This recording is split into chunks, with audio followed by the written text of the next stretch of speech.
साथीहरू पहिला यो आमालाई छोराले बोकेको भिडियो हेरौँ त्यसपछि यसका फन्ने फन्ने कमेन्ट पढ्नेछौँ। तिमीहरू पनि सानोमा यसरी नै बोकेर खुनेको सल्लाह जुत्याएर अहिले तिमीहरूको बोल लागेको छ मलाई बोकेर खुन अब तिमीहरूले यसरी नै खुनेको खुन्दैछु त हल्ला नगर्नु न यहाँ कान खायो अन्त खै सजिलो हुँदो रहेछ त अन्त छ सजिलो तेरो बच्चा जसला अन्त पहिला यसरी नै अन्त यसरी त बोकेर खुनेको मैले अन्त सजिलो हुन्थ्यो साथै यहाँनिर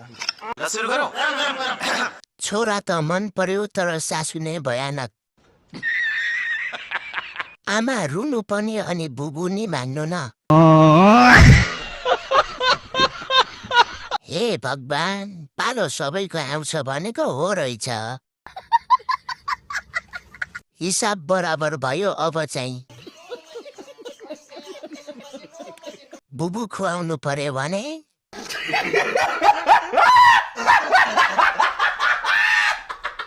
पालोको पैँचो तिर्नलाई गाह्रो भयो छोरालाई।